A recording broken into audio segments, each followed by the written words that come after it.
ಓ ನಮಃ. ಸೊ 24ನೇ ಶ್ಲೋಕ ಆಗಿ 25ನೇ ಶ್ಲೋಕ ಮೇಲೆ ಇವತ್ತು. ಶ್ರೀ ಗುರುಭ್ಯೋ ನಮಃ.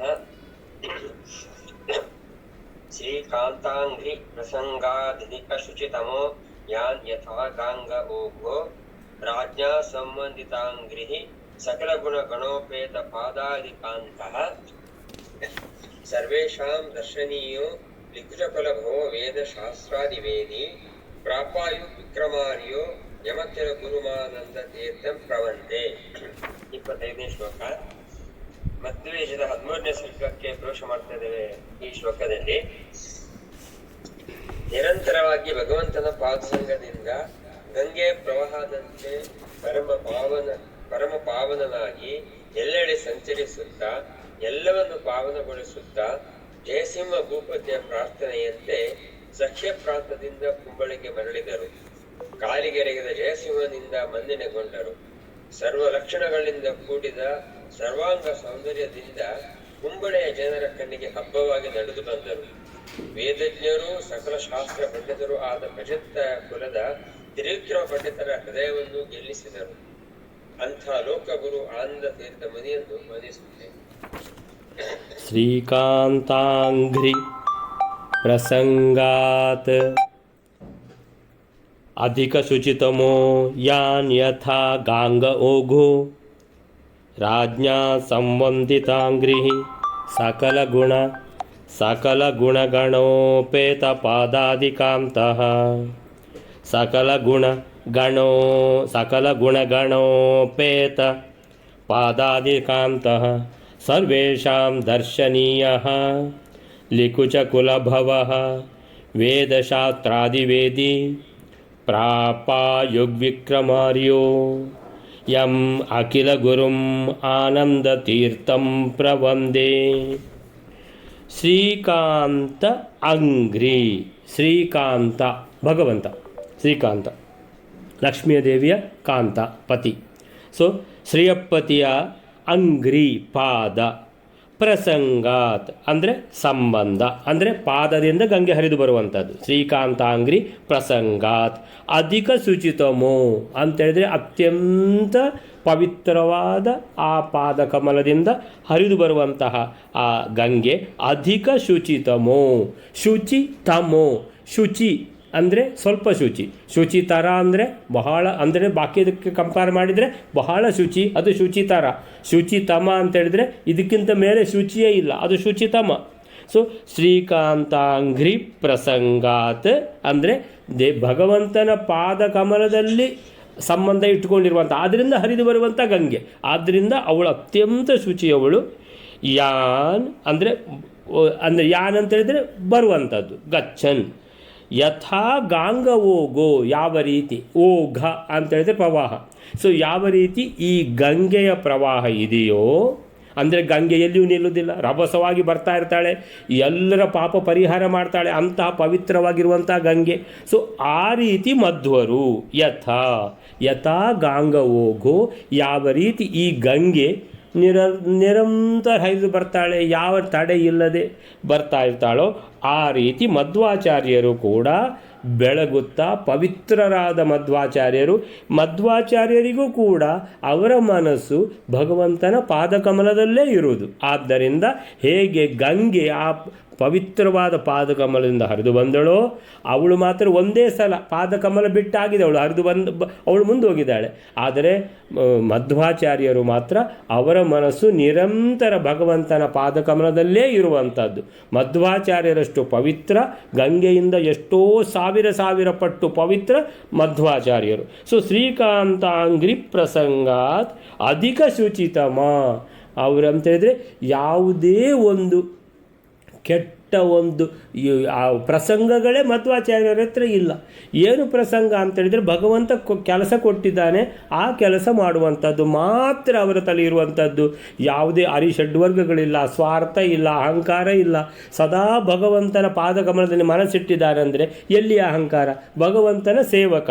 ಸೊ ಪ್ರಥಮೋ ಹನುಮನ್ನಾಮ, ದ್ವಿತೀಯೋ ಭೀಮಯೇವ ಚ ಪೂರ್ಣಪ್ರಜ್ಞ ತೃತೀಯಸ್ತು ಭಗವತ್ ಕಾರ್ಯ ಸಾಧಕ, ಭಗವಂತನ ಕಾರ್ಯವನ್ನು ಸಾಧಿಸುವವರು ಈ 3 ಅವತಾರಗಳು. ಸೊ ಶ್ರೀಕಾಂತ ಅಂಗ್ರಿ ಪಾದ ಪ್ರಸಂಗಾತ್ ಅಂದರೆ ಪಾದಕಮಲದಲ್ಲೇ ಸದಾ ಮನಸ್ಸಿಟ್ಟಿರುವಂತಹ ಆ ಮಧ್ವಾಚಾರ್ಯರು, ಮಧ್ವರ ಹೃದಯದಲ್ಲಿ ಸದಾ ಆ ವೇದವ್ಯಾಸರನ್ನು ಹೊತ್ತಿರುವಂತಹ ಆ ಮಧ್ವರು ಅಧಿಕ ಶುಚಿತಮ, ಅವರಷ್ಟು ಇನ್ನು ಪವಿತ್ರರು ಅಂತೇಳಿದರೆ ಇನ್ಯಾರೂ ಇಲ್ಲ. ಶುಚಿತಮ ಯಾನ್ ಯಥಾ ಗಾಂಗ ಹೋಗೋ, ಯಾವ ರೀತಿ ಗಂಗೆ ನಿರರ್ಗಳವಾಗಿ ಹರಿತಾ ಹೋಗ್ತಾ ಇದ್ದಾಳೋ ಆ ರೀತಿ ಮಧ್ವರು ಕೂಡ ತನ್ನ ಕೆಲಸ, ದೇವರು ಕೊಟ್ಟ ಕೆಲಸವನ್ನು ಮಾಡ್ತಾ ಇದ್ದಾರೆ. ಸ್ವತಃ ಕೂಡ ವಾಯುದೇವರೇ ಆದ ಅವರು ಭಗವಂತ ಕೊಟ್ಟ ಕೆಲಸವನ್ನು ನಿರರ್ಗಳವಾಗಿ ನಿರಂತರವಾಗಿ ಮಾಡ್ತಾನೇ ಇದ್ದಾರೆ. ಗಂಗೆ ಪ್ರವಾಹ ಯಾವ ರೀತಿ ಹರಿತದೋ ಅವರ ಕೆಲಸ ಕಾರ್ಯಗಳು ಕೂಡ ಅದೇ ರೀತಿ ಹರಿಯುತ್ತಾ ಹೋಗ್ತಾ ಇವೆ ಪ್ರವಾಹದಂತೆ. ಯಥಾ ಗಾಂಗವೋಘೋ. ಹೀಗೆ ಈ ರೀತಿ ಹೋಗ್ತಾ ಇರುವಾಗ ರಾಜ್ಞ ಸಂವಂದಿತಾಂಗ್ರಿಹಿ, ಅದೆಲ್ಲ ನಿಮಗೆ ಪ್ರಸಂಗ ಬಂದಿದೆ ಅಂತ ಹೇಳಿದರೆ ಆ ಪುಸ್ತಕದ ಗಲಾಟೆ, ಮಧ್ವಾಚಾರ್ಯರೇನಿಲ್ಲ, ಇದು ರಾಜನೇ ಇದನ್ನು ಇತ್ಯರ್ಥ ಮಾಡಬೇಕಂತ ತಗೊಂಡು ಸೊ ರಾಜಂದು ಕರೆ ಬರ್ತದೆ ಮಧ್ವಾಚಾರ್ಯರಿಗೆ. ಸೊ ಕರೆ ಬಂದು ಅಂತೇಳಿದರೆ ರಾಜ ನಿಮ್ಮನ್ನು ನೋಡಬೇಕಂತ ನಿಮ್ಮಲ್ಲಿ ಪ್ರಾರ್ಥನೆ ಮಾಡಲಿಕ್ಕೆ ರಾಜದೂತ ಬಂದು ನಮಸ್ಕಾರ ಮಾಡಿ ಮಧ್ವರಿಗೆ ಹೇಳ್ತಾರೆ. ಸೊ ಮಧ್ವರು ಮತ್ತು ಅವರದು ರಾಜರದು ಸಮಾಗಮ ಆಗ್ತದೆ. ಸೊ ರಾಜ್ಞ ಸಂವಂದಿತಾಂಗ್ರಿಹಿ, ಯಾವ ರೀತಿ ಉಡುಪಿ ಪರ್ಯಾಯದಲ್ಲಿ ನಮ್ಮ ಭಾರತ ದೇಶದ ಯಾವುದು ವಿತ್ತ ಮಂತ್ರಿಗಳಾದ ನಿರ್ಮಲಾ ಸೀತಾರಾಮನ್ ಅವರು ಮೇಲಿಂದ ಸ್ವಾಮಿಗಳು ಕೂತಿದ್ದಾರೆ, ಕೆಳಗಿಂದ ಕೂತಿದ್ದಾರೆ ವಿತ್ತ ಮಂತ್ರಿಗಳು ಅಂತೇಳಿದರೆ ಅಷ್ಟು ಗೌರವ. ಆ ರೀತಿ ಈ ಮಧ್ವಾಚಾರ್ಯರಿಗೆ ರಾಜ್ಞ ಜಯಸಿಂಹನಿಂದ ಸಂವಂದಿತಾಂಗ್ರಿ, ಚೆನ್ನಾಗಿ ಅಂದರೆ ಚೆನ್ನಾಗಿ, ವಂದಿತ ಅಂಗ್ರಿ ಅಂತೇಳಿದರೆ ಅವ್ರ ಮೇಲೆ ಕೂತರೆ ಮಧ್ವಾಚಾರ್ಯರು, ಕೆಳಗೆ ಕೂರ್ತಾನೆ ಜಯಸಿಂಹ, ಅಷ್ಟು ಒಂದು ಆದರ ಗೌರವ. ಸಂವಂದಿತಾಂಗ್ರಿ ಸಕಲ ಗುಣ ಗಣೋಪೇತ, ಎಲ್ಲ ಗುಣಗಳು ಅಲ್ಲಿ ಇವೆ ಮಧ್ವಾಚಾರ್ಯರಲ್ಲಿ. ಸಕಲ ಗುಣ ಗಣ, ಎಲ್ಲ ಲಕ್ಷಣ, ಗಣ ಅಂತ ಹೇಳಿದರೆ ಲಕ್ಷಣ ಅಂತ ಇಟ್ಕೊಳ್ಳೋ 32 ಲಕ್ಷಣ ರುಜುಗಳಲ್ಲಿ ಪ್ರಥಮ ಇವರು ಅಂತ ಹೇಳಿದರೆ 100 ರುಜುಗಳಿದ್ದಾರೆ. ಸೊ ಬ್ರಹ್ಮ ಪದವಿಗೆ ಹೋಗುವಂಥ ವಾಯುದೇವರು ಅನ್ನುವಂಥದ್ದು ಆ ರುಜುಗಳಲ್ಲಿ ಪ್ರಥಮ ಮುಂದೆ ಇದ್ದಾರೆ. ಸಕಲ ಗುಣ ಗಣೋಪೇತ, ಗಣ ಉಪೇತ, ಗಣೋಪೇತ ಅಂದರೆ ಕೂಡಿದ, ಗುಣೋಪೇತ ಕೂಡಿದ. ಪಾದಾದಿಕಾಂತಹ, ಪಾದ ಅಂತ ಹೇಳಿದರೆ ಮಧ್ವಾಚಾರ್ಯರು ವರ್ಣನೆ ಮಾಡ್ತಾರೆ ಅದರಲ್ಲಿ. ಅವರು ರಾಜ ಜಯಸಿಂಹನ ಜೊತೆಗೆ ಹೋಗುವಂಥದ್ದು, ಆ ಜಯಸಿಂಹ ಅವರ ಮೇಲೆ ತೋರುವಂಥ ಆದರ ಗೌರವ, ಸೊ ಅದನ್ನೆಲ್ಲ ವರ್ಣನೆ ಮಾಡ್ತಾ ಇದ್ದಾರೆ.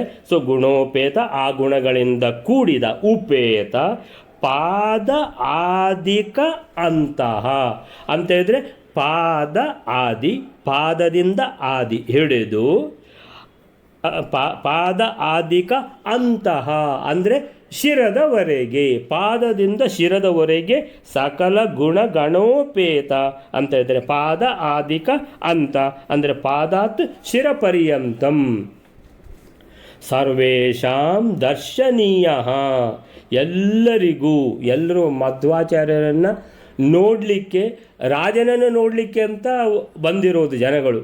ಸೊ ರಾಜನನ್ನು ನೋಡಲಿಕ್ಕೆ ಅಂತ ಬಂದ ಜನಗಳು ಕಣ್ಣೆಲ್ಲಿಗೆ ಹೋಯಿತು? ಮಧ್ವಾಚಾರ್ಯರ ಮೇಲೆ ಹೋಯಿತು.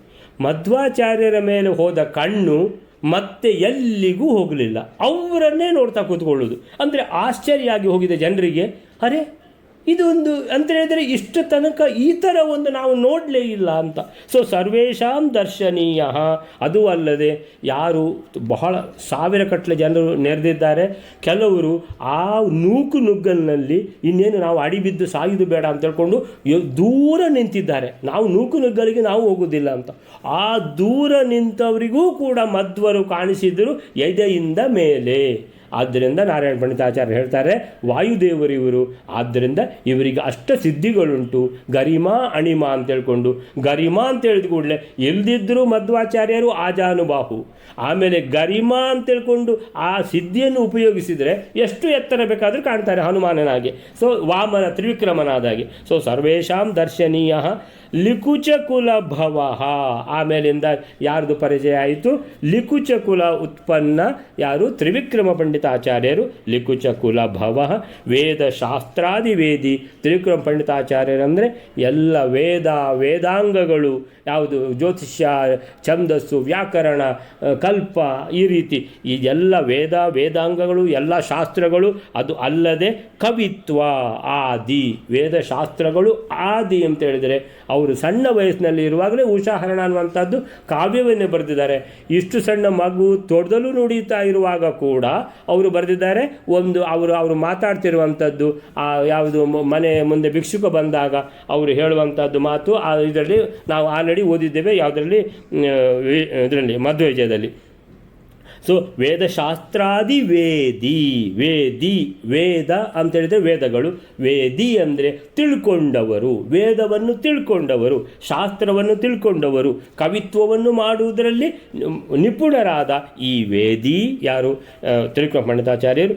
ಪ್ರಾಪ ಸಿಕ್ಕಿದರು ಯಾರಿಗೆ? ಮಧ್ವರಿಗೆ ಶಿಷ್ಯರಾಗಿ. ಅಯುಗ್ ವಿಕ್ರಮ. ಅಯುಗ್ ಅಂತ ಹೇಳಿದರೆ ತ್ರಿ ಅಂತ ಅರ್ಥ ಯಾವಾಗಲೂ. ಅಯುಗ್ ಅಂತ ಹೇಳಿದರೆ ತ್ರಿ, 3 ಅಂತ.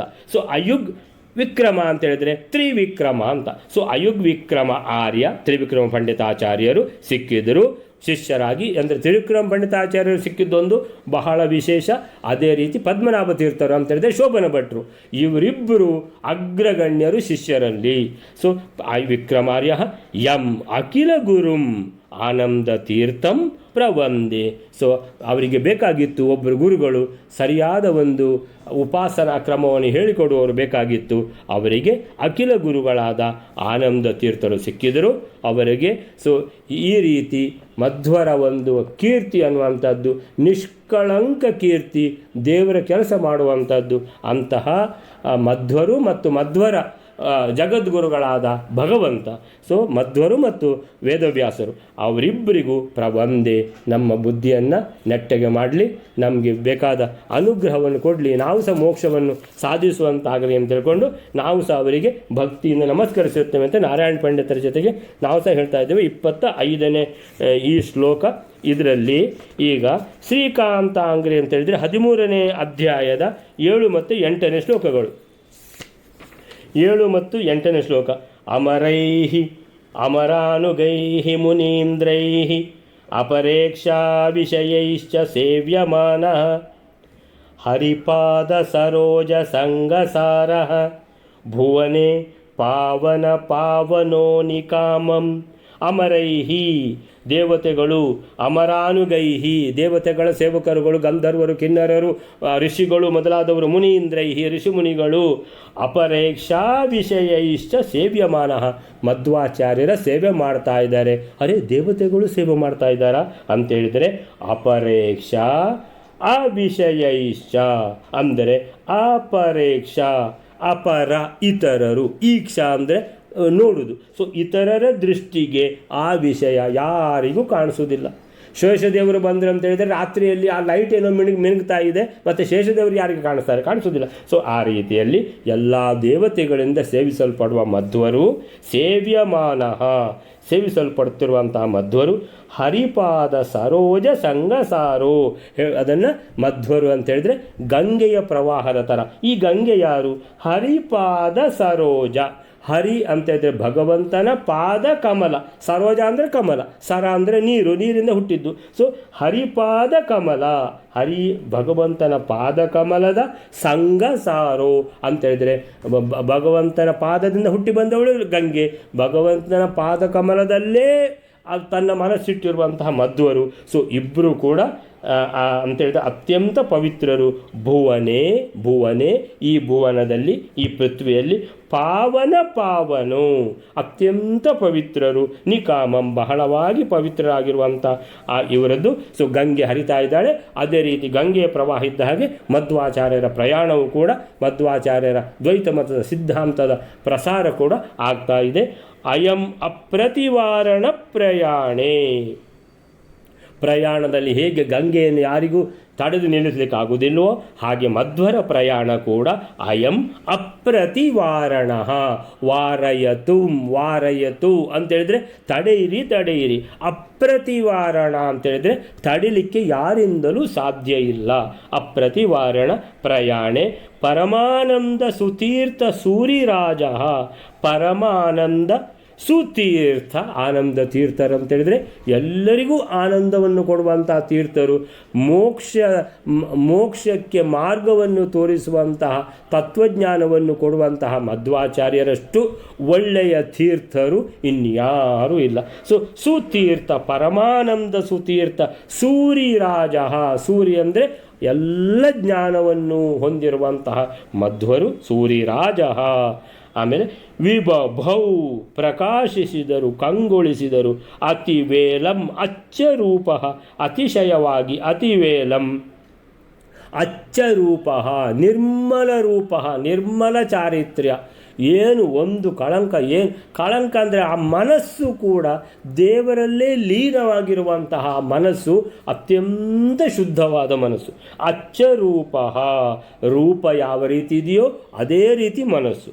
ಸುರಸಿಂಧೋರಿವ ಸಂತತ ಪ್ರವಾಹ. ಸುರಸಿಂಧು ಅಂದರೆ ಗಂಗೆ, ದೇವನದಿ. ಸುರಸಿಂಧು ಇವ ದೇವನದಿಯ ಹಾಗೆ ಸಂತತ ಪ್ರವಾಹ, ನಿರಂತರ ಪ್ರವಾಹ.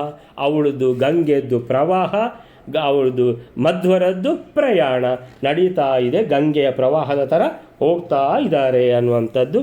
ಶ್ರೀಕಾಂತಾಂಗ್ರಿ ಪ್ರಸಂಗಾತ್ ಅಧಿಕ ಶುಚಿತಮ ಯಾನ್ ಯಥಾ ಗಾಂಗ ಹೋಗು ಅನ್ನುವಂಥದ್ದು.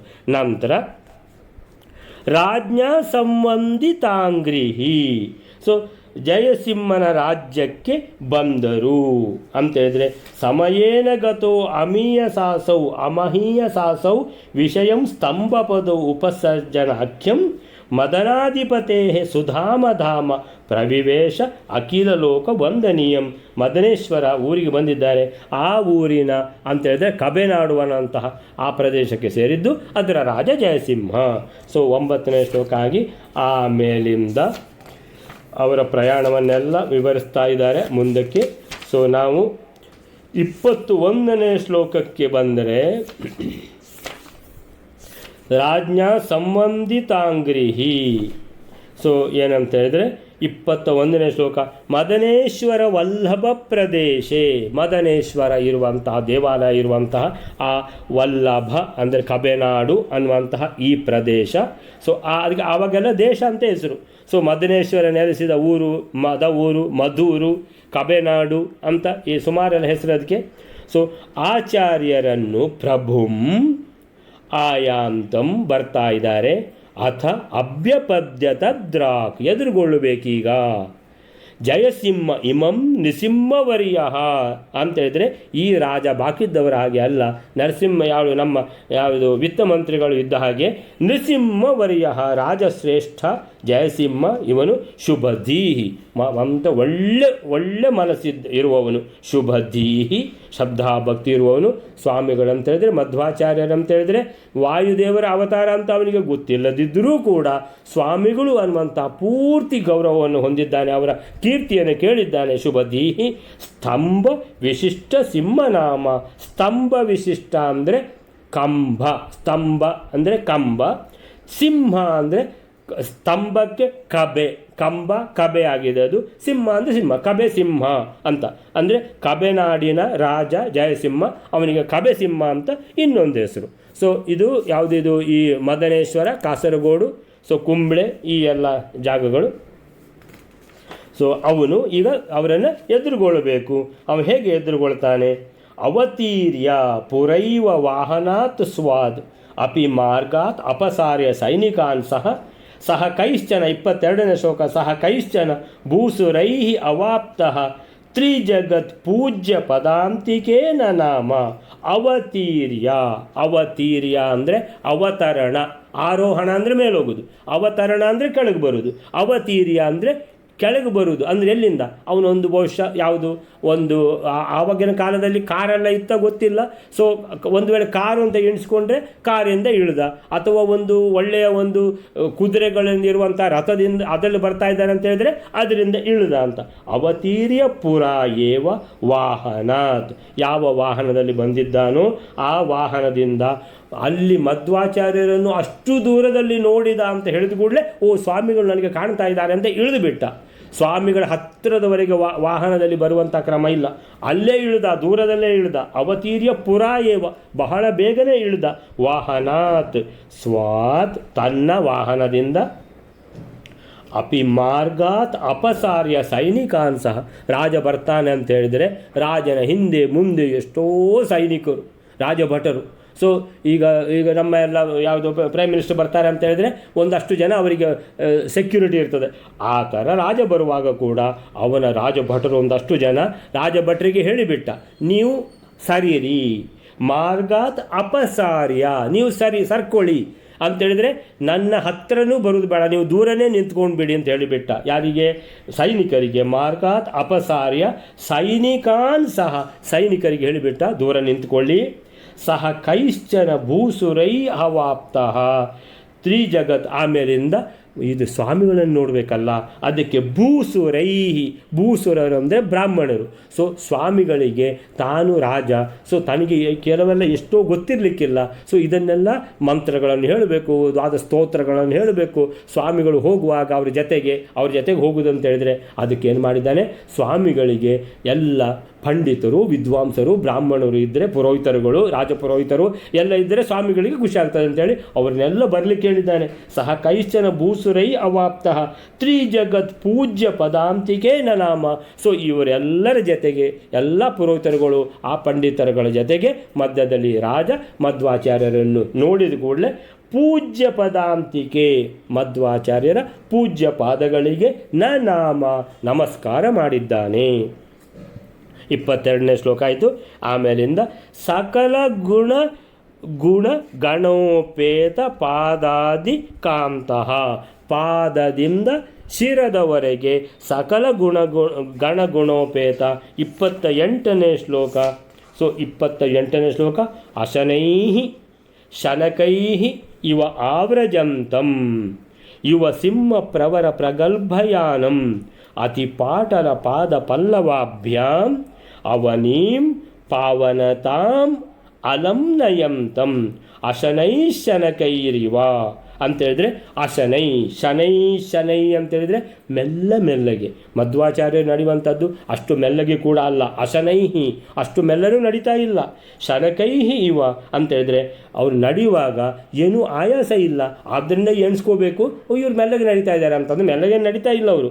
ಆವ್ರಜಂತಂ ಬರ್ತಾ ಇದ್ದಾರೆ. ಯಾರಿಗೆ? ಜಯಸಿಂಹ ಮತ್ತು ಆಚಾರ್ಯರು ಎಲ್ಲರೂ ಒಟ್ಟಿಗೆ ಬರ್ತಾ ಇದ್ದಾರೆ. ಯುವಸಿಂಹ ಪ್ರವರ ಪ್ರಗಲ್ಭಯಾನಂ, ಆಚಾರ್ಯರ ನಡಿಗೆ ಹೇಗಿತ್ತಂದರೆ ಯುವ ಸಿಂಹ ಅಂತೇಳಿದರೆ, ಸಿಂಹ ಕೂಡ ಕಾಡಿನ ರಾಜ, ಆದರೆ ಸಿಂಹಕ್ಕೂ ಕೂಡ ಮುದಿತನ ಬಂದರೆ ಅದಕ್ಕೂ ಹೇಳಿಕೆ ಕೊಡುವುದಿಲ್ಲ. ಆ ಥರ ಅಲ್ಲ. ಯುವ ಸಿಂಹ ಅಂತೇಳಿದರೆ ಯುವರಾಜನ ಥರ, ತರುಣ ಸಿಂಹದ ಥರ. ಪ್ರವರ ಅಂದರೆ ಶ್ರೇಷ್ಠ, ಪ್ರಗಲ್ಭಯಾನಂ ಅಂದರೆ ಗಂಭೀರ ನಡಿಗೆ, ದಿಟ್ಟ ನಡಿಗೆ. ಅತಿಪಾಟಲ ಪಾದ ಪಲ್ಲವಾಭ್ಯಾಂ, ಜನರು ಮಧ್ವಾಚಾರ್ಯರ ಕಾಲು ನೋಡಿಬಿಟ್ರು, ಪಾದ ನೋಡಿಬಿಟ್ರು. ಅತಿಪಾಟಲ, ಅತಿ ಕೆಂಪು, ಪಾದ ಪಲ್ಲವಾಭ್ಯಾಂ ಅಂತೇಳಿದ್ರೆ ಎಷ್ಟು, ಪಲ್ಲವ ಅಂದರೆ ಚಿಗುರು ಅಂತ. ಸೊ ಚಿಗುರಿನಷ್ಟು ಮೃದುವಾದ ಪಾದಗಳು, ಕೆಂಪಾಗಿ.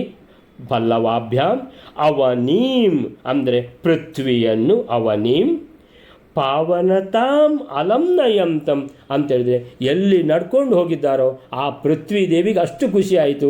ಎಲ್ಲ ಏನು ಅಂತೇಳಿದರೆ ಪುನಃ ನನ್ನನ್ನು ಪಾವನನಾಗಿ ಮಾಡಿದರು ಮಧ್ವರು ಅಂತೇಳಿಬಿಟ್ಟು.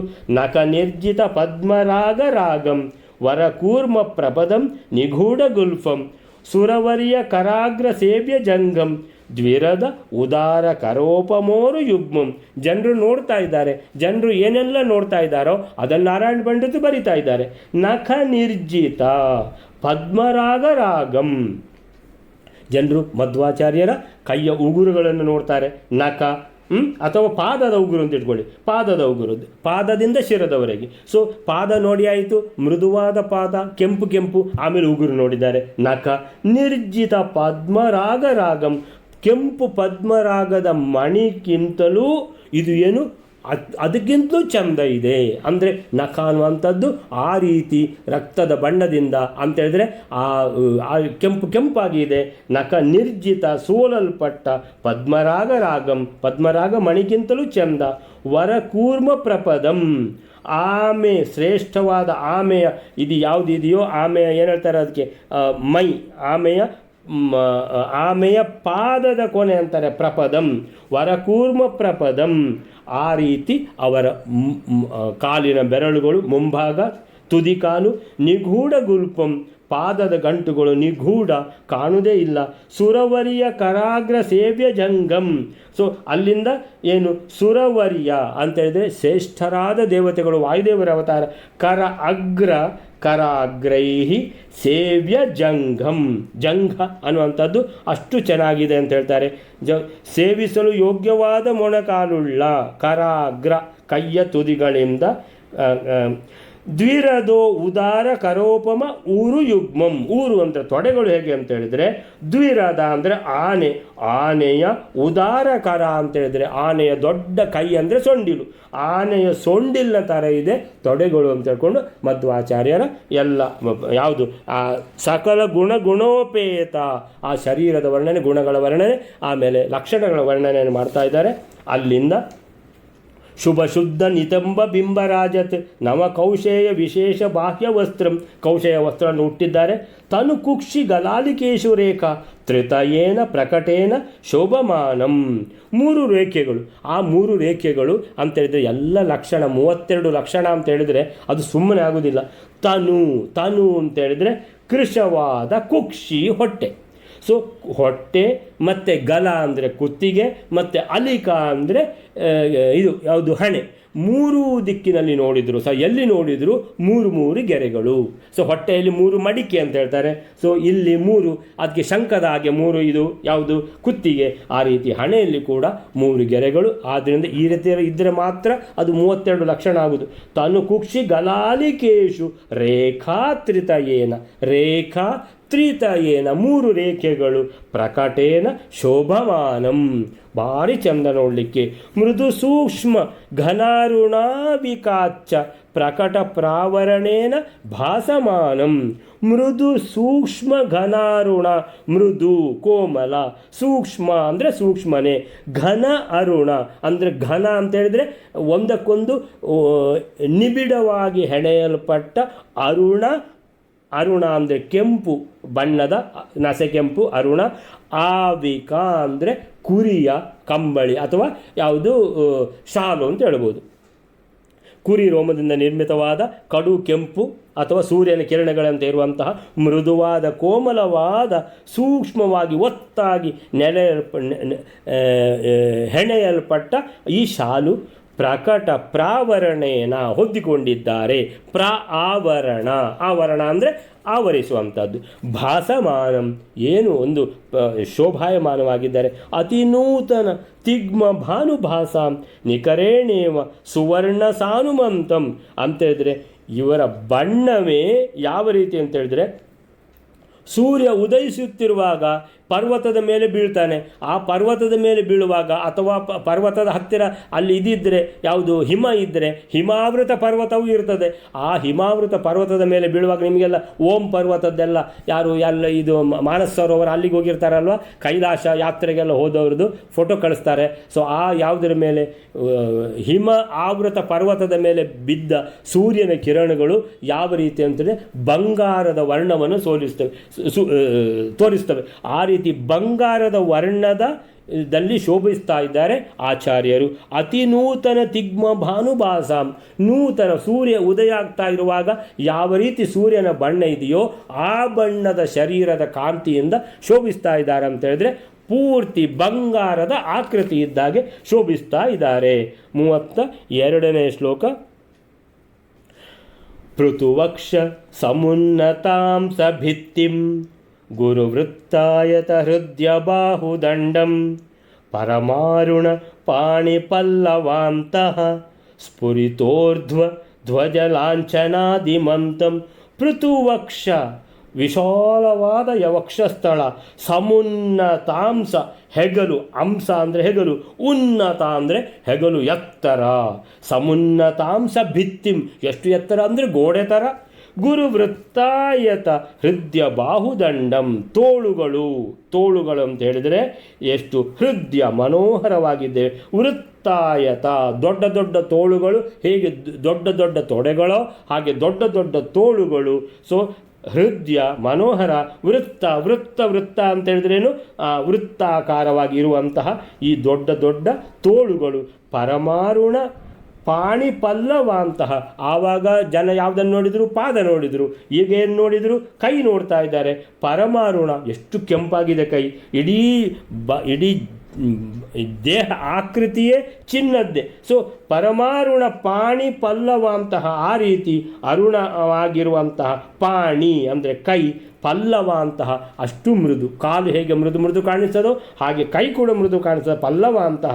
ಸ್ಫುರಿತೋ ಊರ್ಧ್ವ ಅಂತ ಹೇಳಿದರೆ ಊರ್ಧ್ವ ಧ್ವಜ ಲಾಂಛನಾದಿಮಂತಂ, ಅಂಗೈಯಲ್ಲಿ ಯಾವ ರೀತಿ ಸ್ಫುರಿಸ್ತಾ ಇದೆ ರೇಖೆಗಳು, ಯಾವ ರೀತಿ ಅಂತ ಹೇಳಿದ್ರೆ ಊರ್ಧ್ವ ಅಂತ ಹೇಳಿದ್ರೆ ಎತ್ತಿದ ಅಥವಾ ರೇಖೆಗಳು, ಧ್ವಜ ಲಾಂಛನಾದಿ ಧ್ವಜ ಚಕ್ರಾದಿ ಧ್ವಜಗಳ ಅಥವಾ ಎತ್ತಿದ ಪತಾಕೆ ಅಂತಿರುವಂತಹ ಧ್ವಜವನ್ನು ಹೊಂದಿರುವಂತಹ, ಎತ್ತಿ ಹಿಡಿದ ಪತಾಕೆ, ಎತ್ತಿ ಹಿಡಿದ ಧ್ವಜದಂತಿರುವ ಲಾಂಛನವನ್ನು ಹೊಂದಿರುವಂತಹ ಆ ಪಾಣಿ ಅಂಗೈ.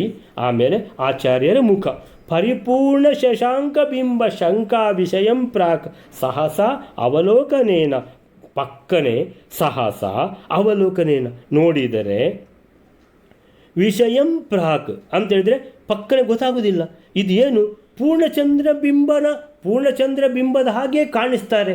ಅಯ್ಯೋ ಪೂರ್ಣಚಂದ್ರ ಬಿಂಬದ ಥರ ಅಂತ ಆಗುವುದಿಲ್ಲ, ಯಾಕಂದರೆ ಪೂರ್ಣಚಂದ್ರ ಬಿಂಬದಲ್ಲಿ ಕಳಂಕ ಉಂಟು ಚಂದ್ರಬಿಂಬದಲ್ಲಿ. ಆದರೆ ಆಚಾರ್ಯರ ಮುಖ ಮಾತ್ರ ಒಂದು ಏನೂ ಕಳಂಕ ಇಲ್ಲ. ಕಳಂಕವೇ ಇಲ್ಲದ, ಯಾವುದೇ ದೋಷ ಇಲ್ಲ. ಆ ಪೂರ್ಣಚಂದ್ರನ, ಆ ಶರದೃತುವಿನ ಹುಣ್ಣಿಮೆಯ ಚಂದ್ರನನ್ನು ನಾವು ಎಣಿಸಿಕೊಂಡ್ರೆ ಅದರಲ್ಲಿ ಆ ಕಲೆಯನ್ನು ತೆಗೆದರೆ ಚಂದ್ರನಲ್ಲಿ ಯಾವ ರೀತಿ ಶೋಭಿಸ್ತಾನೋ ಆ ರೀತಿ ಶೋಭಿಸ್ತಾ ಇದ್ದಾರೆ. ಪರಂ ವಿವಿಕ್ತಂ, ಅದರಿಂದ ಅಂದರೆ ಆ ಚಂದ್ರನಿಂದ ಬಹಳ ಮಿಗಿಲಾಗಿ ಶೋಭಿಸ್ತಾ ಇದ್ದಾರೆ. ವದನಂ ಬಿಭ್ರತಂ, ಶೋಭಿಸುವಂಥದ್ದು, ಧರಿಸಿದ್ದಾರೆ.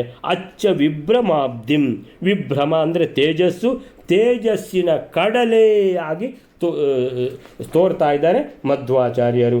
ಅತಿ ಸುಂದರ ಮಂದಹಾಸ ರಾಜತ್ ನಮಕುಂದಾಭರಣಂ ಶುಭಾರುಣೋಷ್ಠಂ ಕಮಲಾಯತ ಲೋಚನಾವಲೋಕೈ ಅಪಿ ಲೋಕಾನ್ ಸಕಲಾನ್ ಪ್ರಹರ್ಷಯಂತಂ.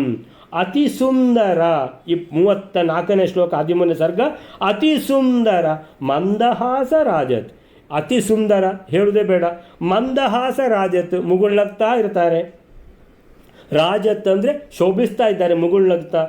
ನವ ಕುಂದಾಭರದಂ, ಹೊಸ ಮಲ್ಲಿಗೆ, ನವಕುಂದ, ಕುಂದ ಅಂತ ಹೇಳಿದ್ರೆ ಮಲ್ಲಿಗೆ, ನವಕುಂದ ಅಂದರೆ ಹೊಸ ಮಲ್ಲಿಗೆ. ದುಂಡು ಮಲ್ಲಿಗೆದ್ದು ಹೊಸ್ತು ಅಂತ ಹೇಳಿದ್ರೇನು ಅಂದರೆ ದುಂಡು ಮಲ್ಲಿಗೆ ಅಂತ ಹೇಳಿದ್ರೆ ಇನ್ನೇನು ಮೊಗ್ಗು ಅಂತ ಇಟ್ಕೊಳ್ಳಿ. ಆ ಮೊಗ್ಗು ಯಾವ ಥರ ಇದೆ ಆ ರೀತಿ ರದಂ, ಕುಂದ ಆಭ, ಮಲ್ಲಿಗೆ ಯಾವ ರೀತಿ ಬೆಳ್ಳಗಾಗಿ ಕಾಣಿಸ್ತದೋ ಆ ರೀತಿ ಹೊಳೆಯುತ್ತಾ ಇರುವಂತಹ ಆಭ, ನವಕುಂದ ಆಭ. ರದಂ ಹಲ್ಲುಗಳು.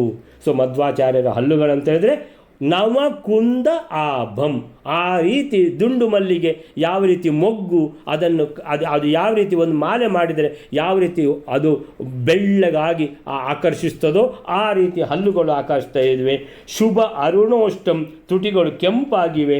ಕಮಲಾಯತ ಲೋಚನ ಅವಲೋಕೈ, ಕಣ್ಣುಗಳು ಕಮಲಾಯತ, ಕಮಲದ ದಳಗಳ ಹಾಗೆ ಆ ರೀತಿ ದೊಡ್ಡ ದೊಡ್ಡ ಕಣ್ಣುಗಳು. ಲೋಚನ ಅವಲೋಕೈ ಅಪಿ ಲೋಕಾನ್ ಸಕಲಾನ್ ಪ್ರಹರ್ಷಯಂತಂ. ಜನರು ಮಧ್ವಾಚಾರ್ಯರನ್ನು ನೋಡಿದವರು ಎಲ್ಲ ನೋಡ್ತಾನೇ ಇದ್ದಾರೆ. ಮತ್ತೆ ಅಂತ ಹೇಳಿದರೆ ರಾಜನನ್ನು ನೋಡಲಿಕ್ಕೆ ಬಂದದ್ದು, ನೋಡ್ತಾ ಇರುವುದು ಮಧ್ವರನ್ನು. ಸೊ ಮಧ್ವರನ್ನು ಕೆಳಗಿಂದ ಮೇಲವರೆಗೆ ನೋಡುವುದು ಜನರಿಗೆ ಆ ರೀತಿ ಆಶ್ಚರ್ಯ ಆಗ್ತದೆ. ಅತಿಭಾಸುರ ಕರ್ಣ ಭಾಸಿತ ಶ್ರೀ, ಅತಿಭಾಸುರ ಕಿವಿಗಳು ಶೋಭಿಸ್ತಾ ಇವೆ, ಅಲ್ಲಿ ಕಿವಿಗಳಲ್ಲಿ ಭಾಸಿತ ಶ್ರೀ ತುಳಸಿ ಗುಚ್ಛಂ, ತುಳಸಿಯ ಗುಚ್ಛವನ್ನು ಕಿವಿಗೆ ಇಟ್ಟುಕೊಂಡಿದ್ದಾರೆ. ಆ ತುಚ್ಛ ಕಾಂತಿ ಗಂಡಂ ಅಂದರೆ ಕೆನ್ನೆ. ಸೊ ಕೆನ್ನೆಯ ಕಾಂತಿ, ಆ ತುಚ್ಛ ಅಂದರೆ ತುಚ್ಛ ಅಲ್ಲ ಅಂತ ಹೇಳಿದ್ರೆ ಶ್ರೇಷ್ಠವಾದ ಕಾಂತಿಯ ಕೆನ್ನೆಗಳು. ಭುವನತ್ರಯ ಭೂತಿ ಅಭೂತಿದಾನೆ ಚತುರಭ್ರೂವರ ವಿಭ್ರಮಂ ಸುಮೌಲಿಂ, ಶಿರಸ್ಸಿನಲ್ಲಿರುವ ಜುಟ್ಟು ಸುಮೌಲಿಂ. ಚತುರಭ್ರೂವರ, ಭ್ರೂ ಅಂತೇಳಿದರೆ ಹುಬ್ಬುಗಳು, ಶ್ರೇಷ್ಠವಾದ ಹುಬ್ಬುಗಳು ಭ್ರೂವರ, ಅವುಗಳ ಆ ಹುಬ್ಬುಗಳ ವಿಭ್ರಮ ಅಂತೇಳಿದರೆ ಹುಬ್ಬುವನ್ನು ಹಾರಿಸುವಂಥದ್ದು, ಭ್ರೂ ವಿಲಾಸ ಅಂತ ಹೇಳ್ಬೋದು. ಭ್ರೂವರ ವಿಭ್ರಮಂ, ಆ ಶಿರಸ್ಸಿನಲ್ಲಿರುವ ಜುಟ್ಟು, ಸುಮೌಲಿಂ. ಭುವನತ್ರಯ ಭೂತಿ ಅಭೂತಿದಾನೆ, ಈ ಭುವನತ್ರಯಗಳಿಗೂ ಭೂತಿ ಅಂತೇಳಿದರೆ ಭುವನತ್ರಯದ ಎಲ್ಲ ಪ್ರಾಣಿಗಳ ಉಸಿರಿರುವಂಥ ಈ ಪ್ರಾಣದೇವರು, ಎಲ್ಲವನ್ನು ನಡೆಸುವಂತಹ ಈ ಪ್ರಾಣದೇವರು ಸೊ ಈ ರೀತಿ ಇರಲೇಬೇಕಲ್ವಾ. ಸೊ ಎಲ್ಲದಕ್ಕೂ ಕಾರಣರಾದ ಅತ್ಯಂತ ಅದ್ಭುತ ಸಾಮರ್ಥ್ಯದ ವಾಯುದೇವರು ಹೀಗೆ ಇರಬೇಕಲ್ವಾ ಅಂತಾರೆ. ಸಕಲ ಅವಯವಾನ್ ಸ್ಫುಟಂ ವಿಮಾನ, ಜನರು ಎಲ್ಲ ಮಧ್ವಾಚಾರ್ಯರ ಎಲ್ಲ ಅವಯವಗಳನ್ನು ಸ್ಫುಟಂ ಚೆನ್ನಾಗಿ ಮಿಮಾನ ಅಳೆಯುತ್ತಾ ಇದ್ದಾರೆ. ಪ್ರತಿಮಾ ಲಕ್ಷಣಾಯ ಲಕ್ಷ್ಯಂ ಅಂತೇಳಿದರೆ ಇವರನ್ನು ನೋಡಿದರೆ ಪ್ರತಿಮೆಯೇ ಇದು ಅಂತೇಳಿದರೆ ಮನುಷ್ಯರಲ್ಲಿ ಏನಾದರೂ ಒಂದು ದೋಷ ಇರ್ತದೆ. ಇವರು ಮಾನವ ರೂಪದಲ್ಲಿ ಇರುವಂತಹ ಇವರು ದೇವರು, ಯಾವುದೇ ಒಂದು ಅವಲಕ್ಷಣ ಎಲ್ಲಿಯೂ ಇಲ್ಲ. ಚತುರಾವಿದದು ಯದೀಯ ಗಾತ್ರಂ, ಅವರ ಶರೀರ, ಆಕೃತಿ, ತೇಜಸ್ಸು, ಲಕ್ಷಣಗಳು ಇದನ್ನೆಲ್ಲ ನೋಡಿದರೆ ಅಂತೇಳಿದರೆ ಚತುರಾ ಪ್ರತಿಮಾ ಲಕ್ಷಣಾಯ, ಮೂರ್ತಿ ಅವರನ್ನು ನೋಡಿ ಮೂರ್ತಿ ಮಾಡಬೇಕು. ಸುಲಕ್ಷ್ಮೇ ಇತಿ ಅಧುನಾ ನಿಗತ್ಯತೇನು, ಎಲ್ಲ ಲಕ್ಷಣದಿಂದ ಕೂಡಿದ್ದಾರೆ ಅನ್ನುವಂಥದ್ದನ್ನು ಪುನಃ ಹೇಳಬೇಕಂತಾರೆ ನಾರಾಯಣ ಪಂಡಿತಾಚಾರ್ಯರು. ಈ ರೀತಿ 36ರವರೆಗೆ ಸಕಲ ಗುಣ ಗಣೋಪೇತ, ಎಲ್ಲ ಗುಣಗಳಿಂದ ಕೂಡಿದ ಆ ವಿಶಿಷ್ಟವಾದ ದೇವಮಾನವಾಕೃತಿ. ಪಾದಾದಿಕಾಂತ, ಪಾದದಿಂದ ಆದಿಯಾಗಿ ಸುಮೌಲಿ, ಜುಟ್ಟಿನ ತನಕ ಅಲ್ಲಿಗೆ. ಆಮೇಲೆ ಸರ್ವೇಷಾಂ ದರ್ಶನೀಯೋ ಹೇಳ್ತಾ ಇದ್ದಾರೆ 37ನೇ ಶ್ಲೋಕದಲ್ಲಿ. ಅತಿಲೋಲ ದೃಶಾಂ ಸಮೀಕ್ಷಿತುಂ, ಅತಿಲೋಲ ದೃಶಾಂ ಅಂತೇಳಿದರೆ ಏನು ಮಧ್ವರನ್ನು ನೋಡಬೇಕು ಅಂತ ಕುತೂಹಲವಾದ ಕಣ್ಣುಗಳು. ಅತಿಲೋಲ ಅಂದರೆ ಕುತೂಹಲಪೂರ್ಣ, ಆಸೆ ತುಂಬಿದ, ದೃಶಾಂ ನೋಡಬೇಕು, ಒಂದು ಸಲ ನೋಡಬೇಕು ಅಂತ. ಸಮೀಕ್ಷಿತುಂ ಅಂದರೆ ಸ್ವಲ್ಪ ನೋಡಬೇಕಂತ, ಸ್ವಲ್ಪ ಕಾಣಿಸಿದ ಮೇಲೆ ಒಂಚೂರು ಸರಿ ನೋಡಬೇಕಂತ ಆದಮೇಲೆ ಅಲ್ಲಿ ಕೈ ನೋಡಬೇಕು, ಕಾಲು ನೋಡಬೇಕು, ಕಣ್ಣು ನೋಡಬೇಕು ಅಂತೇಳಿ ಎಲ್ಲ ನೋಡಬೇಕು. ಸಮೀಕ್ಷಿತುಂ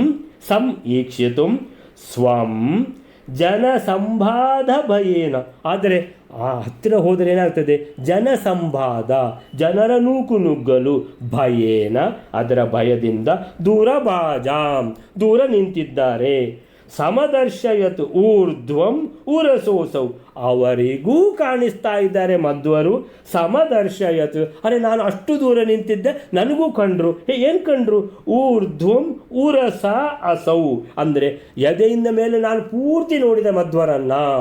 ಆಜಾನುಬಾಹು ಅದಲ್ಲದೆ ಅಷ್ಟಸಿದ್ಧಿಗಳುಂಟು. ಸೊ ಆ ರೀತಿ ಏನಂತ ಹೇಳಿದರೆ ದಯಯ ಏವ ಉರುಜನೌಘ ಮಧ್ಯಗೋಪಿ, ಬಂದಿದ್ದಾರೆ ಜನ, 1000 ಗಟ್ಟಲೆ ಜನ ಬಂದಿದ್ದಾರೆ. ಅಷ್ಟು ಜನ, ಉರುಜನೌಘ ಜನರ ಪ್ರವಾಹವೇ ಇದೆ. ಅದರ ಮಧ್ಯಗೋಪಿ, ಮಧ್ಯದಲ್ಲಿಯೂ ಕೂಡ ಯಾರಿಗೂ ಎಲ್ಲ ನೋಡಬೇಕಂತಿದೆಯಾ ಎಲ್ಲರಿಗೂ ಮಧ್ವರು ಕಾಣಿಸಿದ್ದಾರೆ. ಎಂದರೆ ದಯಯ ಏವ, ಎಲ್ಲರ ಮೇಲೆ ದಯೆಯಿಂದ. ಅವರಿಗೂ ಗೊತ್ತಾಗ್ತದೆ, ಯಾಕಂದರೆ ದೇವರು. ಸೊ ಅವನಿಗೆ ನೋಡಲಿಕ್ಕೆ ಭಾಳ ಇಂಟ್ರೆಸ್ಟ್ ಇದೆ ಅಲ್ಲಿ ಅಂತ ಹೇಳಿದ್ರೆ ಅವರಿಗೂ ಕಾಣಿಸ್ತೇನೆ ಅಂತ. ಅವರು ಎಲ್ಲರಿಗೂ ಕಾಣಿಸಿಕೊಂಡರು ಮಧ್ವರು ಅಂದರೆ ಸರ್ವೇಷಾಂ ದರ್ಶನೀಯ. ಆಮೇಲಿಂದ ಲಿಕುಚಕುಲ ಭವ 43ನೇ ಶ್ಲೋಕ ಏನಂತ ಹೇಳಿದ್ರೆ ಸುತಪಃ ಕವಿತಾದಿ ಸದ್ಗುಣಾನಾಂ, ಬಹಳ ಎಳೆ ವಯಸ್ಸಿನಲ್ಲೇ ಸುತಪಃ, ಒಳ್ಳೆ ಜಪ ಪೂಜೆ ಆಮೇಲೆ ಆನ್ನಿಕ ಮಾಡುವವರು ಯಾರು, ವಿಕ್ರಮ ಪಂಡಿತಾಚಾರ್ಯರು, ತ್ರಿವಿಕ್ರಮ ಪಂಡಿತಾಚಾರ್ಯರು. ಕವಿತಾದಿ ಸದ್ಗುಣಾನಾಂ, ಉಷಾಹರಣ ಅಂತ ಕವಿತೆನೇ ಬರೆದಿದ್ದಾರೆ. ಸೊ ಅಲ್ಲಿ ಇಷ್ಟು ಸಣ್ಣದಿರುವಾಗಲೇ ಯಾವುದೋ ಒಂದು ಪದ್ಯ ಏಕಶಕಲಕ ಶಕಲಕ ಒಂದು ಪದ್ಯ ಇತ್ತಲ್ಲ. ಸೊ ಆ ರೀತಿ ಅಂತ ಹೇಳಿದರೆ ಅತಿ ದೊಡ್ಡ ಕವಿ ಯಾರು, ತ್ರಿವಿಕ್ರಮ ಪಂಡಿತಾಚಾರ್ಯರು. ಸುತಪಃ ಕವಿತಾದಿ ಸದ್ಗುಣಾನಾಂ ಲಿಕುಚಾನಾಂ ಕುಲಜೋ ಅಂಗಿರೋ ಅನ್ವಯಾನಾಂ, ಅಂಗಿರ ಗೋತ್ರದ ಅನ್ವಯ ಅಂದರೆ ಕುಲ, ಆ ಕುಲದಲ್ಲಿ ಹುಟ್ಟಿರುವಂತಹ ಇವರು. ಲಿಕುಚಾನಾಂ ಕುಲಜೋ, ಲಿಕುಚ ಪೆಜತ್ತಾಯ ಕುಲದಲ್ಲಿ ಇವರು ಜನಿಸಿರುವಂತಹ. ಅಭವತ್ ಗುಹ ನಾಮಕೋ ವಿಪಶ್ಚಿತ್ ಸುಬ್ರಹ್ಮಣ್ಯ, ಗುಹ ನಾಮಕೋ ಸುಬ್ರಹ್ಮಣ್ಯ ಪಂಡಿತರು ಅಂತಿದ್ದರು. ವಿಪಶ್ಚಿತ್ ಕವಿವರ್ಯ ಅಖಿಲವಾದಿ ವಂದನೀಯ, ಎಲ್ಲರಿಂದಲೂ ನಮಸ್ಕರಿಸಲ್ಪಟ್ಟಂತಹ, ಅವರು ಕೂಡ ಶ್ರೇಷ್ಠ ಕವಿಗಳಾಗಿದ್ದರು. ಅವರ ಕತೆ ಅಂದರೆ ಇದು ಯಾರ್ದು, ತ್ರಿವಿಕ್ರಮ ಪಂಡಿತಾಚಾರ್ಯರ ತಂದೆದ್ದು. ಅವರ ತಾಯಿ ದಯಿತಾ ಅಸ್ಯ ಸತಿ ಗುಣಾನುರೂಪ. ಸೊ ಆ ಸುಬ್ರಹ್ಮಣ್ಯ ಪಂಡಿತರಿಗೆ ಹೇಳಿಸಿದ ಆ ಪತ್ನಿ ವಿಧಿ ವೀರ್ಯೇಣ ಮುಹುರ್ ಮೃತ ಪ್ರಜಾಪಿ, ಸೂರಿಗೆ ಹುಟ್ಟಿದ ಮಕ್ಕಳು ಸತ್ತೋಗಿದ್ದಾರೆ. ಅಭಜತ್ ಭುವನ ಪ್ರಭು ಹರೀಶೌ ಸುತ ಕಾಮ ವಸುದೇವ ಸೂನು ಭಕ್ತ. ಸುತಕಾಮ ಅಂತೇಳಿದ್ರೆ ಮಕ್ಕಳು ಬೇಕು ಅಂತ ಹೇಳ್ಕೊಂಡು ವಸುದೇವ ಸೂನು ಭಕ್ತ. ಸೊ ಹರೀಶೌ ಅಂತೇಳಿದ್ರೆ ಹರಿಹರರನ್ನು ಇಬ್ಬರನ್ನು ಪೂಜಿಸಿದ್ದಾಳೆ ಈಕೆ, ವಸುದೇವ ಸೂನು ಭಕ್ತ. ಸೊ ಅಂತೇಳಿದ್ರೆ ದೊಡ್ಡ ಹರಿಭಕ್ತೆಯಾದ ಇವಳು ಹರನನ್ನು ಪೂಜಿಸ್ತಾ ಇದ್ದಾಳೆ, ಮಕ್ಕಳು ಬೇಕಂತ.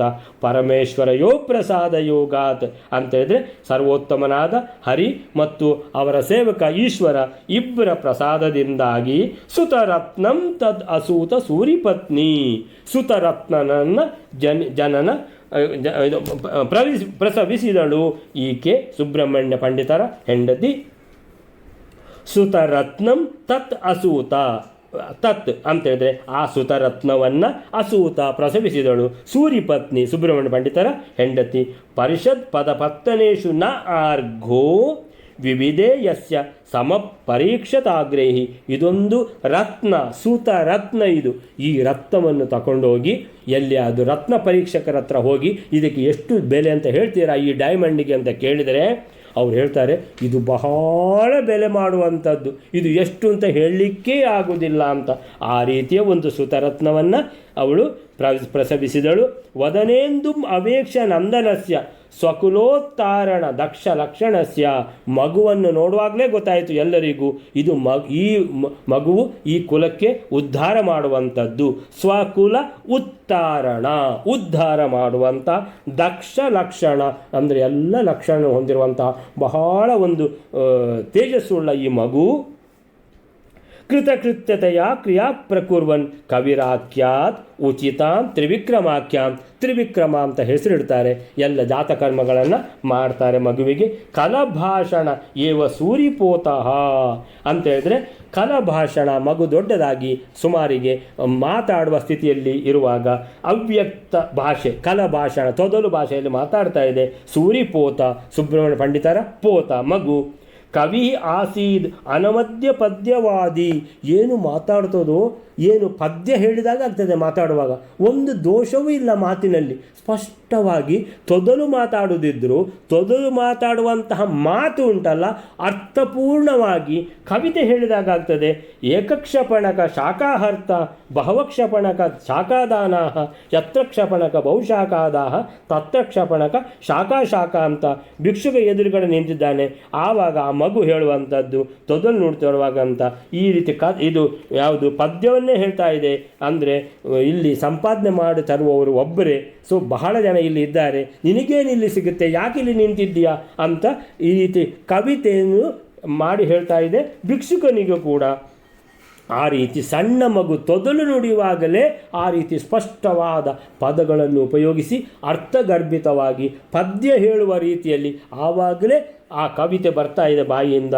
ಸಕಲಾಂಗಯೂತ ಅವಭಾತ ಶಾಖಃ ಸಮಯೇ ಪ್ರಾಪ್ತ ಉದಾರ ಪಕ್ಷಿ ಸೇವ್ಯ ಸಸರ್ಜ ಸತ್ ಅಧ್ವಗೋಪಕೃತ್ಯೈ ಲಿಖುಚ ಕಾವ್ಯ ಫಲಂ ರಸಾಭಿರಾಮಂ. ಮುಂದೆ ಹೋಗಿ ಎಲ್ಲ ಯಾವುದು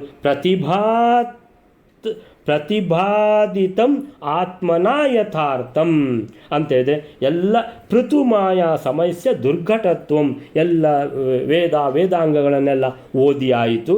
ಓದಿ ಆಗುವಾಗ ಪ್ರತಿಭಾವಿತ ಅಥವಾ ಪ್ರತಿಪಾದಿತ ಆತ್ಮನ ಯಥಾರ್ಥಂ ಪೃಥು ಮಾಯಾ ಸಮಯಸ್ಯ ದುರ್ಘಟತ್ವಂ. ಈ ಯಾವುದು ಮಾಯಾವಾದ ಶಾಸ್ತ್ರ ಇದೆ ಇದು ಬ್ರಹ್ಮಸೂತ್ರದಲ್ಲಿ ಇರುವಂಥದ್ದು. ಆ ಶ್ಲೋಕಕ್ಕೂ ಅದರ ಭಾಷ್ಯ ಈ ಶ್ಲೋಕಕ್ಕೂ ದುರ್ಘಟತ್ವಂ, ಇದು ದುರ್ಘಟನೆ, ಒಂದಕ್ಕೊಂದು ಟ್ಯಾಲಿ ಆಗೋದಿಲ್ಲ. ಮಾಯಾ ಸಮಯಸ್ಯ, ಸಮಯ ಅಂದರೆ ಸಿದ್ಧಾಂತ, ಮಾಯಾವಾದದ ಸಿದ್ಧಾಂತ, ದುರ್ಘಟತ್ವಂ ಅದರ ಯಥಾರ್ಥಂ ಆತ್ಮನ ಅವರಿಂದ ಸೊ ತಿಳಿಯಲ್ಪಟ್ಟಿತು. ಸೊ ಅದನ್ನೇ ಪ್ರತಿಪಾದಿತಂ, ನಾವು ಇದನ್ನೇ ಹೇಳ್ತಾ ಇದ್ದೇವೆ, ಎಲ್ಲರಿಗೂ ಬೋಧಿಸ್ತಾ ಇದ್ದೇವೆ. ಆದರೆ ಇದು ಸರಿ ಇಲ್ಲಲ್ಲ ಅಂತೇಳ್ಕೊಂಡು ಸ್ವಗುರೌ ಪರಿಹರ್ತುಂ, ಗುರುಗಳನ್ನೇ ಕೇಳಿದ್ದಾರೆ. ಸ್ವಗುರುಂ ಗುರೌಹು ಪರಿಹರ್ತುಂ ಅಕ್ಷಮೆ, ಅವರಿಗೆ ಗೊತ್ತಾಗೋದಿಲ್ಲ. ಇವರು ಕೇಳಿದ ಪ್ರಶ್ನೆಗೆ ಅವರ ಹತ್ರ ಉತ್ತರ ಇಲ್ಲ.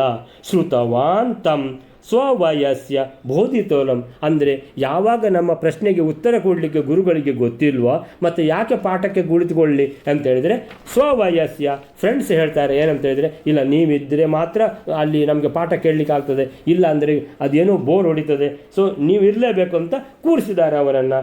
ಭಗವತಿ ಉದಿತೆ ಸ ಗೋವಿಲಾಸೆ ವಟುಭಾವಂ ತ್ಯಜತಿ ತ್ರಿವಿಕ್ರಮಾಖ್ಯೆ, ವಟುಭಾವಂ ತ್ಯಜತಿ ಬ್ರಹ್ಮಚಾರಿ ವಟುಭಾವ ತ್ಯಜತಿ, ಬ್ರಹ್ಮಚಾರ್ಯವನ್ನು ಬಿಟ್ಟಿದ್ದಾನೆ ಅಂತ ಹೇಳಿದರೆ ದೊಡ್ಡದಾಗಿದ್ದಾನೆ. ಅಪಿ ಭಾನು ಪುರಸ್ಸರ ಸಮಸ್ತ ಪ್ರಯಯು ಕೀಟಮಣಿ ಪ್ರಭತ್ವಮಾಶು. ಭಾನು ಪುರಸ್ಸರ, ಭಾನು ಪಂಡಿತರು ಅಂತ ದೊಡ್ಡ ಪಂಡಿತರಿದ್ದರು, ಅವರೇ ಮೊದಲಾದ ಪುರಸ್ಸರ ಎಲ್ಲ ಪಂಡಿತರನ್ನು ಏನು ಮಾಡಿದರು, ಮಿಣುಕು ಹುಣದಂತ ಮಾಡಿದರು ಅಂತೇಳಿದರೆ ಇವರ ಪ್ರಕಾಶ, ತ್ರಿವಿಕ್ರಮ ಪಂಡಿತಾಚಾರ್ಯರ ಪ್ರಕಾಶ ಬಹಳ ದೊಡ್ಡದಾಗಿದೆ. ಬಾಕಿ ಪಂಡಿತರುಗಳೆಲ್ಲ ಸಣ್ಣ ಸಣ್ಣದು ಕಾಣ್ತಾ ಇದ್ದಾರೆ, ಅಂದರೆ ಬಹಳ ಓದಿದ್ದಾರೆ ಅಂತ ಅರ್ಥ. ಅತಿದಕ್ಷ ಮತಿಂ ಸಪಾದ ಲಕ್ಷ್ಯೇ ಸಮಯೇ ಮಾಯಿಜನಸ್ಯ ಯುಕ್ತಿಶೂರಂ. ಸಪಾದ ಲಕ್ಷ, ಲಕ್ಷ ಅಂದರೆ 1,00,000, ಸಪಾದ ಅಂದರೆ ಕಾಲು ಜಾಸ್ತಿ ಅಂತ ಹೇಳಿದರೆ, ಒಂದು ಕಾಲು ಅಂದರೆ 25,000. ಸೊ ಸಪಾದ ಲಕ್ಷ್ಯ ಅಂದರೆ 1,25,000 ಮಾಯಾವಾದದ ಗ್ರಂಥಗಳನ್ನು ಓದಿ ಕುಡ್ದಿದ್ದಾರೆ ನೀರು ಮಾಡಿಕೊಂಡು. ಸಮಯೇ ಮಾಯಿಜನಸ್ಯ ಯುಕ್ತಿಶೂರಂ ಮಹಿತಂ ಹಿ ಮಹೇತಲೆ ಮಹಿಮ್ನಾ ಜನಕೋ ನಂದನಂ ಅಬ್ರವೀತ್ ಉಪಾಂಶು. ಒಂದು ದಿವಸ ಎಲ್ಲ ಓದಿ ಆಯಿತು ಅಂತ ಹೇಳ್ಕೊಂಡು ಮನೆಯಲ್ಲಿ ನಾನು ಇವತ್ತು ಎಲ್ಲ ಓದಿ ಮುಗಿಸಿದೆ ಅಂತ ಅಪ್ಪನಿಗೆ ಹೇಳಿದ್ದು. ಅಪ್ಪ ಕೂಡಲೇ ಹೇಳ್ತಾರೆ 52ನೇ ಶ್ಲೋಕ, ಶೃಣು ವಾಚಂ ಇಮಾಂ ವಿಚಾರಿತಾರ್ಥಾಂ. ಮಗು ಶೃಣು ಕೇಳು, ವಾಚಂ ಇಮಾಂ ಈ ನನ್ನ ಮಾತನ್ನು, ವಿಚಾರಿತಾರ್ಥಾಂ ನಾನು ಬಹಳ ವಿಚಾರ ಮಾಡಿ ಹೇಳ್ತಾ ಇದ್ದೇನೆ. ನ ಕಲೌ ನಿರ್ಗುಣ ಭಾವನಾ ಸುಖಾಯ, ಈ ಮಾಯಾವಾದದ್ದು ನಿರ್ಗುಣ ಭಾವನೆ ಅಂತೇಳಿದರೆ ಭಗವಂತ ನಿರಾಕಾರ, ಅವನಿಗೆ ಗುಣಗಳಿಲ್ಲ, ಈ ರೀತಿಯೆಲ್ಲ ಇದೆಯಲ್ಲ. ಇದರಿಂದ ಯಾವುದು ಕಲವು ಈ ಕಲಿಯುಗದಲ್ಲಿ ನಾ ಸುಖಾಯ, ಈ ರೀತಿ ಉಪಾಸನ ಮಾಡಿದರೆ ಈ ಸಾಕ್ಷಾತ್ಕಾರ ಆಗುವಂಥ ಚಾನ್ಸೇ ಇಲ್ಲ. ಇತಿ ಗೌಣ ವಿಮುಕ್ತಯೇ ಗುಣಾಢ್ಯಂ ಸ್ಮರ ದೇವಂ ವಸುದೇವ ಸೂನುಮೇವ. ಆದ್ದರಿಂದ ನೀನು ಗುಣಾಢ್ಯಂ ಗುಣಗಳ ನಿಧಿ, ದೋಷವರ್ಜಿತನಾದ ಯಾರು ಭಗವಂತ ಯಾರಿದ್ದಾನೋ, ವಸುದೇವ ಸೂನುಂ ವಸುದೇವನ ಮಗನಾದ ವಾಸುದೇವ ಯಾರಿದ್ದಾನೋ, ಮೋಕ್ಷದಾಯಕ ಅವನನ್ನೇ ಸ್ಮರ, ಅವನನ್ನೇ ನೀನು ಸ್ಮರಿಸಬೇಕು. ಮತ್ತು ಈ ಮಾಯಾವಾದದ್ದು 1,25,000 ಪುಸ್ತಕದ ಬದನೆಕಾಯಿಯಲ್ಲಿ ಏನೂ ಇಲ್ಲ ಅಂತ ಹೇಳಿಬಿಟ್ರು. ಯಾರು? ಅಪ್ಪ. ಅರೆ ದೇವ್ರೆ, ಇತಿ ತಾತ ವಚೋ ನಿಶಮ್ಯ, ತಾತ ತಂದೆ ವಚ ಮಾತು ನಿಶಮ್ಯ ಕೇಳಿ, ಕಿಂಚಿತ್ ತರಲಾತ್ಮಾಪಿ ಅಂದರೆ ಗೊಂದಲ ಆಯಿತು. ಕಿಂಚಿತ್ ತರಲಾತ್ಮಾಪಿ ಅಪಿ ಗೊಂದಲ ಆದರೂ ವಿಚಾರ್ಯ ಶಾಸ್ತ್ರಸಾರಂ ಮನನ ಮಾಡಲಿಕ್ಕೆ ಶುರು ಮಾಡಿದರು. ತಂದೆ ಹೇಳಿದ್ದೇನು, ತಾನು ಓದಿದ್ದೇನು, ಏನೀಗ ನನಗೆ ಎಷ್ಟೋ ಸಂದೇಹ ಕೂಡ ಬಂದಿದೆ, ಏನಿದು ಅಂತ ತಿಳ್ಕೊಂಡು ಇದೆಲ್ಲ ಮಾಡಲಿಕ್ಕೆ ಶುರು ಮಾಡಿದರು. ಸೊ ಅಲ್ಲಿಂದ ಮುಂದೆ ಇವರು ಸಿಗ್ತಾರೆ. ಯಾರು ಸಿಗ್ತಾರೆ? ಮಧ್ವರು ಸಿಗ್ತಾರೆ. ಸೊ ವೇದಶಾಸ್ತ್ರಾದಿ ವೇದಿ ಅಲ್ಲಿವರೆಗೆ ಹೋದ್ವಿ ನಾವು. ಪ್ರಾಪ ಅಯುಗ್ ವಿಕ್ರಮಾರ್ಯೋ 46ನೇ ಶ್ಲೋಕ 46ನೇ ಶ್ಲೋಕ ಎಲ್ಲಿಂದ ಬಂತು? ಪ್ರಾಪ್ತ ವಿಕ್ರಮಾರ್ಯೋ. ಸೊ ನಾಳೆ ನೋಡುವ. ಸೊ ಪ್ರಾಪಾಯುಗ್ ವಿಕ್ರಮಾರ್ಯೋ ಮಧ್ವರ ಭೇಟಿ ತ್ರಿವಿಕ್ರಮ ಪಂಡಿತಾಚಾರ್ಯರ ಜೊತೆಗೆ ಆಗ್ತದೆ. ಎಂ ಅಖಿಲ ಗುರುಂ ಆನಂದ ತೀರ್ಥಂ ಪ್ರಬಂದೆ. ಈ ತ್ರಿವಿಕ್ರಮ ಪಂಡಿತಾಚಾರ್ಯ ಅಂಥ ಶ್ರೇಷ್ಠ ವಿದ್ವಾಂಸರನ್ನು ಶಿಷ್ಯರಾಗಿ ಪಡೆದಿರುವಂತಹ ಈ ಮಧ್ವರಿಗೂ ಮಧ್ವರ ಹೃದಯದಲ್ಲಿ ಸದಾ ನೆಲೆಸಿರುವಂತಹ ಆ ವೇದವ್ಯಾಸರಿಗೂ ಹರಿವಾಯುಗಳಿಗೆ ಇಬ್ಬರಿಗೆ ವಾಯು ರೂಪದಲ್ಲಿರುವಂತಹ ಮಧ್ವಾಚಾರ್ಯರಿಗೆ, ಹರಿ ರೂಪದಲ್ಲಿ ಯಾವುದು ವೇದವ್ಯಾಸ ರೂಪದಲ್ಲಿರುವಂತಹ ಹರಿ ಸರ್ವೋತ್ತಮ ಅವರಿಗೆ ಹರಿವಾಯುಗಳಿಗೆ ಪ್ರವಂದೆ ನಮಸ್ಕಾರ ಮಾಡಿ ನಮಗೆ ಒಳ್ಳೆಯ ಬುದ್ಧಿ ಕೊಟ್ಟು ನಮಗೆ ಮೋಕ್ಷಯೋಗ್ಯ ಮಾರ್ಗವನ್ನು ಕರುಣಿಸಲಿ ಅಂತ ಕೇಳಿಕೊಂಡು ನಾವು ಇದನ್ನು ಇವತ್ತಿಗೆ 25ನೇ ಶ್ಲೋಕವನ್ನು ಮುಗಿಸೋಣ.